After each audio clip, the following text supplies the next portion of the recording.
Intelligent de boire du vin, révolté, la vie active me fatigue, la vie facile me fascine, que le bonheur me fascine. Les plans sont des loups, ils nous chassent sans pause. Actu-J, les jeunes, à vous la parole. La puissance des jeunes, l'énergie des jeunes, l'idéalisme des jeunes, ça c'est incroyable. Bonsoir à toutes et à tous et bienvenue dans Actu-J, l'émission sur l'actualité jeunesse qui donne la parole aux jeunes. Alors comme à chaque fois, Actu-J est en pleine actualité car hier a commencé la semaine contre le racisme. Et c'est dans ce cadre-ci qu'Actu-J met à l'honneur ce mouvement en vous présentant un membre du MRAX ainsi que des projets artistiques initiés par des jeunes ou des moins jeunes.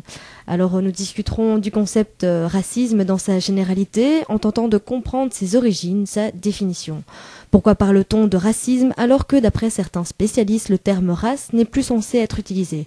Pourquoi le racisme demeure-t-il aussi présent dans les sociétés qui ne cessent d'évoluer ?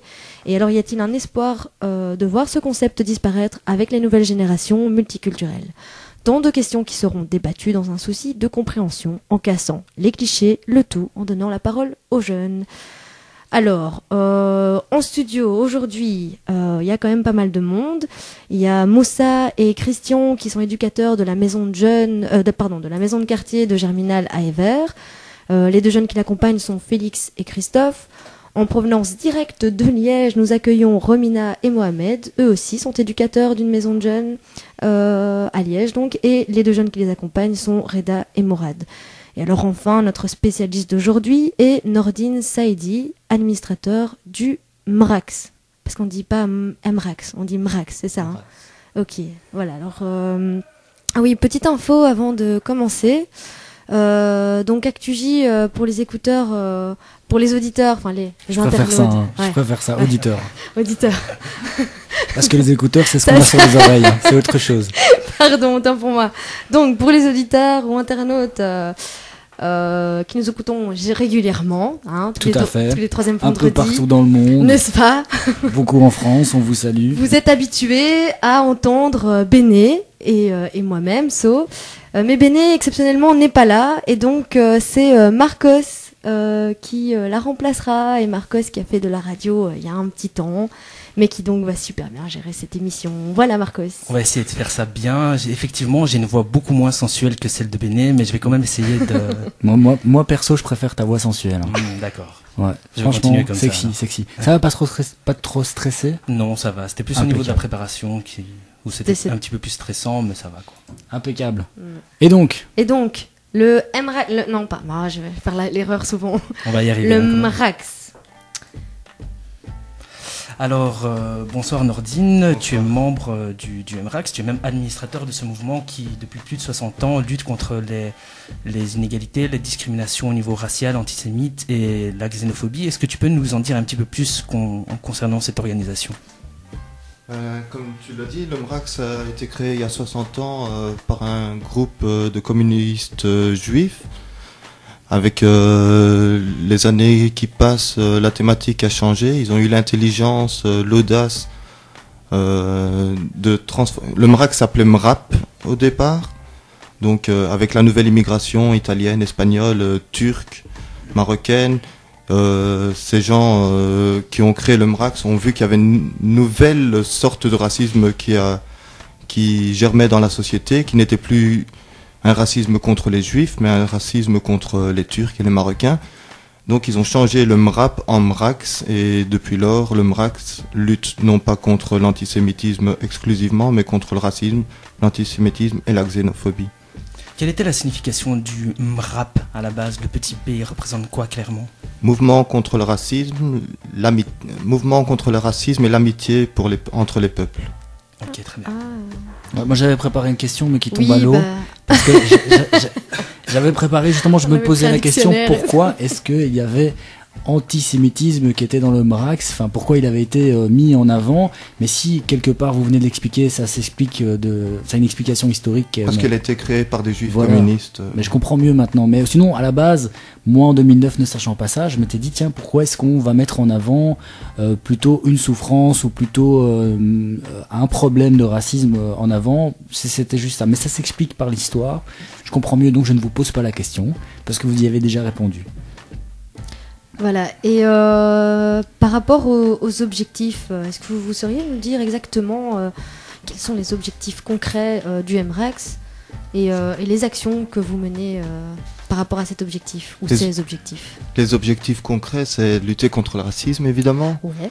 Mais plus spécifiquement, il y a un nombre de juristes au MRACS, donc toutes les personnes qui sont victimes de discrimination ou d'actes racistes peuvent venir porter plainte au MRACS. Nos juristes sont là pour les aider. Et il y a la cellule animation qui fait des animations dans les écoles pour sensibiliser. Donc on fait de la sensibilisation, mais aussi des actions en justice. Et la sensibilisation, ça passe vraiment par des actions auprès de l'école, auprès des différents quartiers, ou est-ce que ça peut être de la sensibilisation au niveau un petit peu plus important, avec des manifestations assez importantes au niveau de rassemblements de différents quartiers ou des choses comme ça? La sensibilisation, elle passe vraiment dans tous les domaines, aussi bien dans les écoles. Il y a la sensibilisation aussi, si on peut appeler sensibilisation ou plutôt lobby. Là, à l'approche des élections, le MRACS a choisi 2 thématiques qui sont l'emploi et l'enseignement. Il y a un mémorandum qui va aller aux partis politiques. Il y a la semaine d'action contre le racisme du 19 mars au 23 mars. Fait partie de la sensibilisation, il y a des centaines d'associations qui y participent. Et le MRACS est évidemment signataire d'organisations, de manifestations quand elles concernent notre objet social. Vous avez parlé un instant des actions en justice que le MRACS pouvait mener. Moi, je vous propose d'écouter un extrait d'un reportage, vu que l'actualité est bouillante par rapport à ce qui a pu se passer, en tout cas certains propos qui ont été tenus dans une école secondaire, primaire, si je ne me trompe pas. Vous savez plus?